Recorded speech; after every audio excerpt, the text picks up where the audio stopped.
Cada tarde usted se siente informado. Desde las 6:10, 20 minutos, con el patrocinio de Liuna, local 183. Feel the power. Muy buenas tardes amigos, bienvenidos a 20 minutos, las noticias de Canadá y el mundo en tu idioma en 20 minutos. Yo soy Diana Lora y te traigo las informaciones de este martes 3 de octubre. Iniciamos a nivel nacional.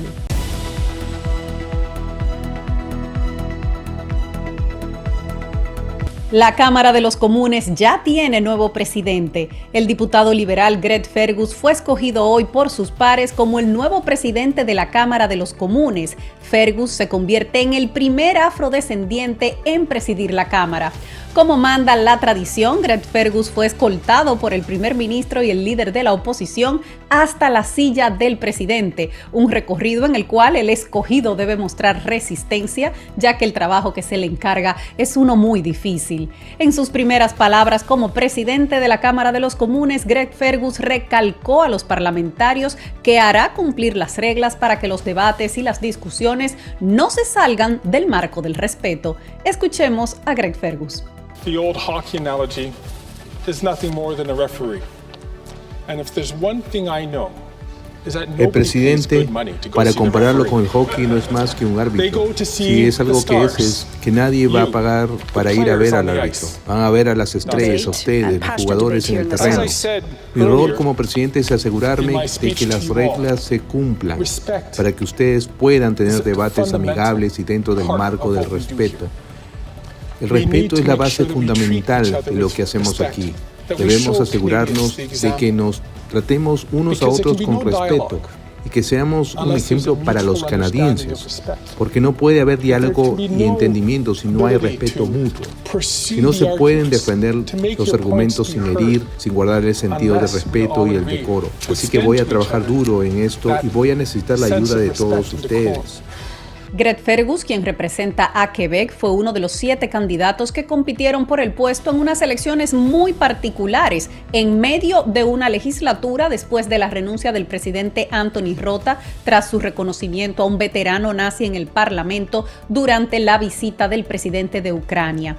Tanto el primer ministro Trudeau como el líder del NDP, Jack Mencin, destacaron lo significativo que es el hecho de que un afrodescendiente asuma por primera vez la presidencia de la Cámara de los Comunes. Escuchemos a Trudeau y a Jack Mencin.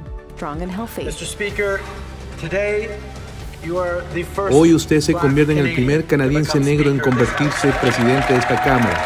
Esto debería ser inspirador para todos los canadienses, especialmente las generaciones más jóvenes que quieren involucrarse en la política.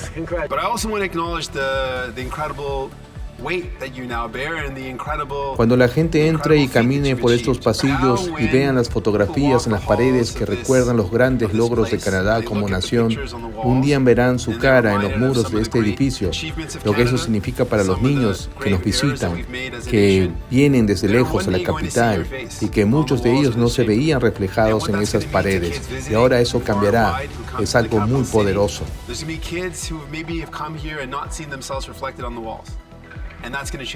Los deberes del presidente de la Cámara de los Comunes se extienden más allá del papel que los canadienses suelen ver que desempeña como árbitro imparcial de los procedimientos de la Cámara y manteniendo el orden y el decoro.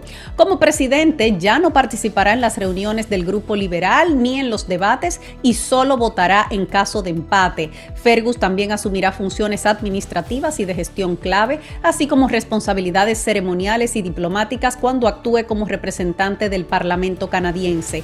El puesto de portavoz viene acompañado de un salario adicional de $92,800 por encima del salario base que reciben los parlamentarios, la misma cantidad que recibiría un ministro. También viene con una residencia oficial que es conocida como The Farm o La Granja en la comunidad de Kingsmere en Chelsea, en Quebec, así también como un modesto apartamento en el West Block. Y cambiando de tema, señores, la India le estaría pidiendo a Canadá retirar docenas de sus diplomáticos. Según se informó en el Financial Times, la India quiere que 41 de los 62 diplomáticos canadienses que se encuentran en su territorio salgan del país a principios de la próxima semana. Esto, por supuesto, es una profundización de las tensiones que estallaron el mes pasado tras las explosivas acusaciones del primer ministro Trudeau en la Cámara de los Comunes. El primer ministro habló sin rodeos de inteligencia creíble que vincula al gobierno de la India con la muerte a tiros en junio de Jardeep Singh Niyar, un líder Sikh de 45 años al que la India ha atacado durante mucho tiempo llamándole terrorista. La demanda llega menos de 2 semanas después de que el gobierno indio pidiera por primera vez a Canadá que estableciera paridad en fuerza y equivalencia de rango en nuestra presencia diplomática. Canadá tiene un cuerpo diplomático mucho mayor en la India debido en parte al hecho de que ese es un país de 1.400 millones de habitantes en comparación con los 40 millones que tiene Canadá, de los cuales 1.3 millones son de origen indio. Trudeau no confirmó los informes ni pareció inclinado a acceder a la solicitud de la India. Esta mañana los periodistas le preguntaron al primer ministro sobre esta solicitud de retiro de personal y esta fue su respuesta.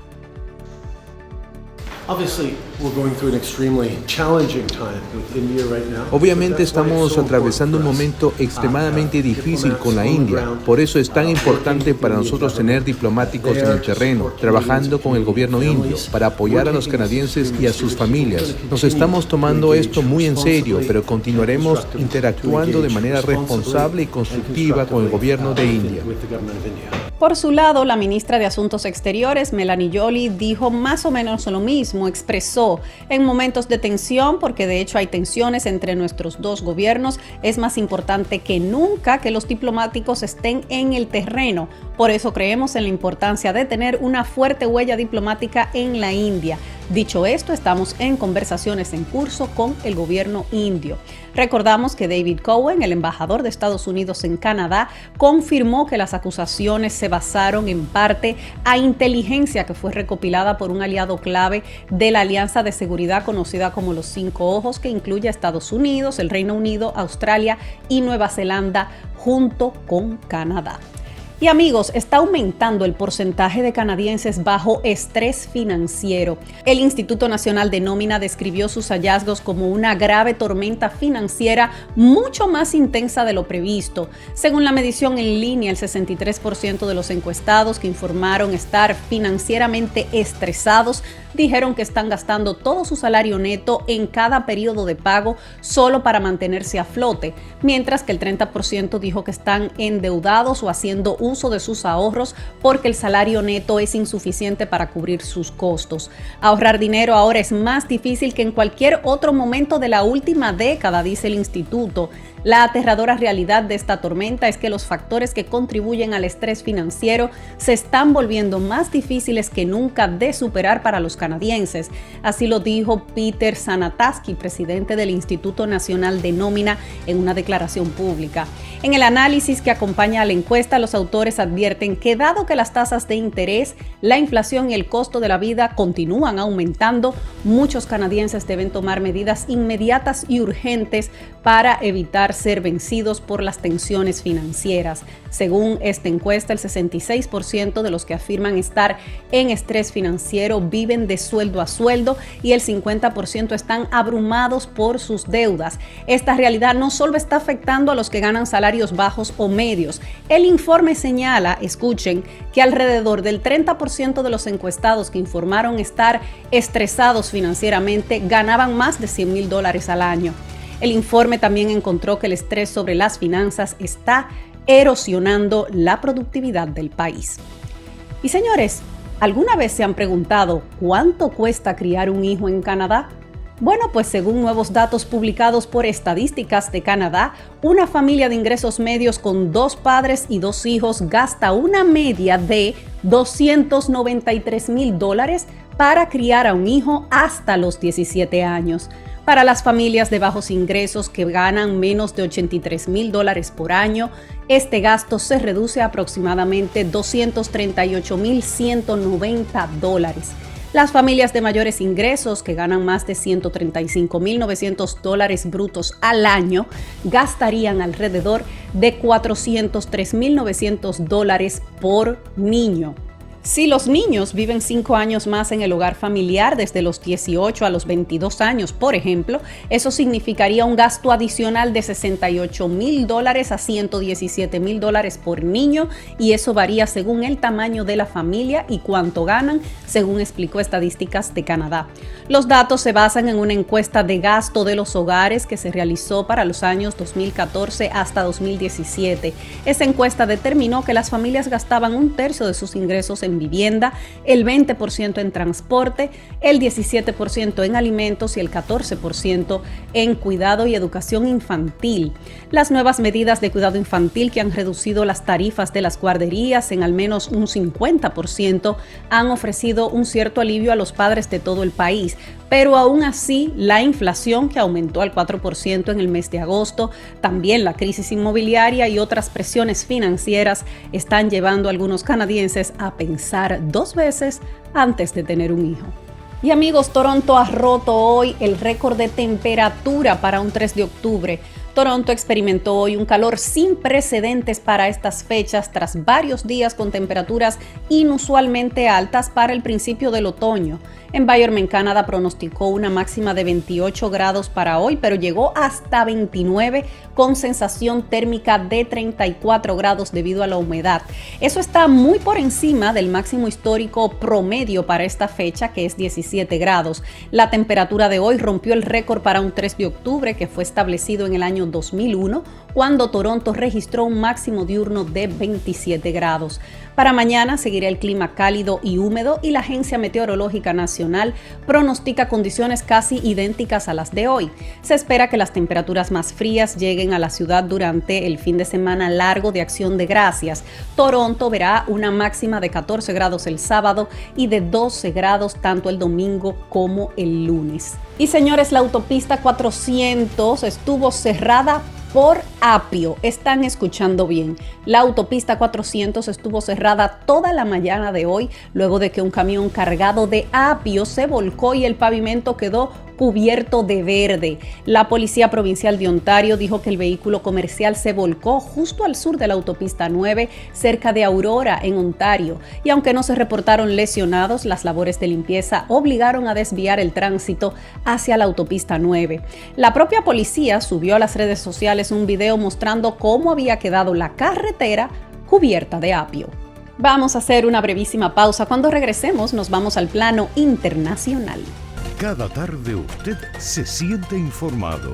Desde las 6:10, 20 minutos, con el patrocinio de Liuna, local 183. Feel the power.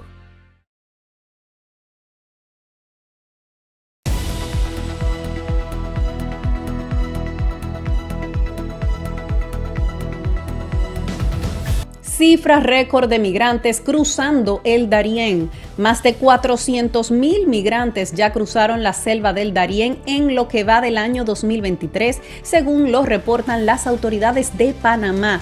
Yair Díaz, de La Voz de América, nos reporta que más de la mitad de los migrantes son ciudadanos venezolanos y el 50% niños. Escuchemos el reporte de La Voz de América. Ellos son Sandra Navas y David Vélez, quienes en compañía de sus hijos avanzan en su paso por la selva del Tapón del Darién. Más de 400,000 migrantes ya cruzaron esta jungla en lo corrido de 2023 para llegar a Estados Unidos. Nosotros vamos con mente positiva, hermano. Para adelante, para allá. Para atrás ni para agarrar impulso. Hay que orar y pedir a Dios que todo nos salga bien. Me vengo emigrando por las cosas que está pasando en mi país. Según los datos del Servicio Nacional de Migración de Panamá, 2,000 migrantes cruzan a diario por el Darién y estiman que la mitad de los migrantes son venezolanos y el 50% niños y bebés. Nosotros hemos atendido solamente en prevención para esta región 15,000 niños y niñas en distintos municipios que tienen esta alerta, incluido Turbo, Necoclí y también del lado de Chocó, en Acandí, Capurganá. El flujo de personas por el Darién se ha convertido en una inesperada fuente de ingresos para las poblaciones que se han involucrado en asistir logísticamente a los migrantes en su travesía por la selva. Si Panamá llega a cerrar la frontera, va a haber una crisis sin precedentes en este territorio. Las cifras de los migrantes que han cruzado la selva hasta septiembre superaron las estimaciones que el Fondo de las Naciones Unidas para la Infancia esperaba que se presentaran en todo un año. Yair Díaz, Voz de América, Bogotá.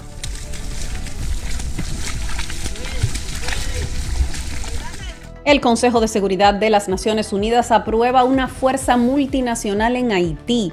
El Consejo de Seguridad de la ONU acaba de autorizar el despliegue de una fuerza multinacional en Haití liderada por Kenia con el objetivo de ayudar a la policía haitiana a frenar la violencia desatada por las pandillas y restaurar la seguridad.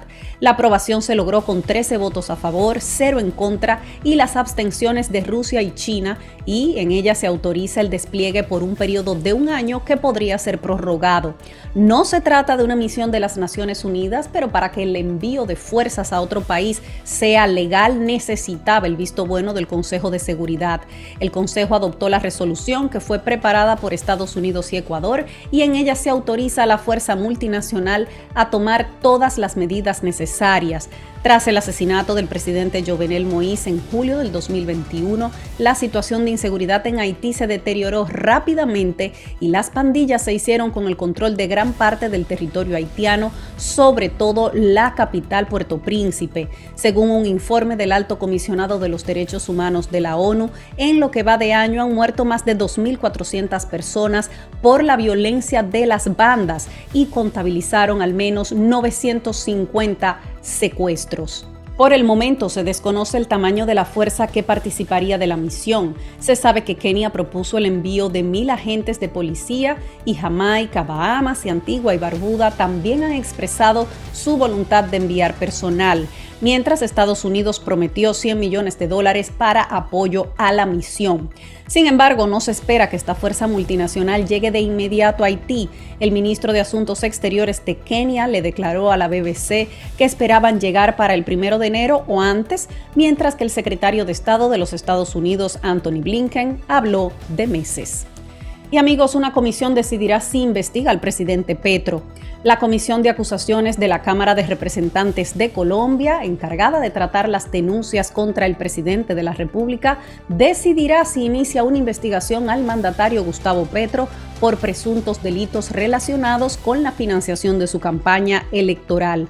Su representante y presidente, Wadis Mansurinbet, dijo el martes a la prensa asociada que la comisión se dispone a definir si existe mérito suficiente para iniciar una investigación contra el mandatario o si lo informado por la Fiscalía se sumará a las 9 denuncias sobre la campaña que ya están bajo estudio. Aunque la comisión ha tratado varias investigaciones contra presidentes y expresidentes por hechos cometidos durante su mandato, estas todavía no han prosperado. El lunes, a la medianoche, la Fiscalía pidió investigar si el presidente Petro incurrió en delitos relacionados con la financiación de su campaña, luego de que su hijo mayor, Nicolás Petro, lo nombrara durante un interrogatorio. Poco después, en un mensaje en su cuenta de la red social X, antes conocida como Twitter, el mandatario calificó la decisión de un verdadero golpe contra la Constitución, dado que yo soy un aforado, así lo escribió el presidente, y alegó que la Fiscalía se basa en un interrogatorio no legal realizado a su hijo y publicado hace unos días por un medio local.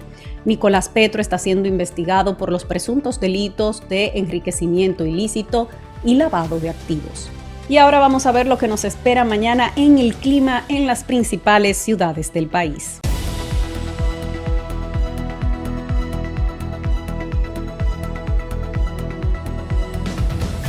En Toronto, como dijimos, estará caliente todavía mañana con temperatura máxima de 28 grados, mínima de 19 y soleado. Más caliente en Ottawa, llegarán a 30 grados, a 29 en Montreal, también con cielos despejados. A lluvia en Vancouver, tendrán temperatura máxima de 15 grados y estará seminublado en Calgary con máxima de 12 grados. Hasta aquí las informaciones de hoy. Gracias por acompañarnos en 20 minutos. Yo soy Diana Lora. Como siempre me despido de todos ustedes, recordándole a esta comunidad latina que unidos somos más fuertes. Juntos somos más. Hasta mañana. Cada tarde usted se siente informado. Desde las 6:10, 20 minutos, con el patrocinio de Liuna. Local 183. Feel the power.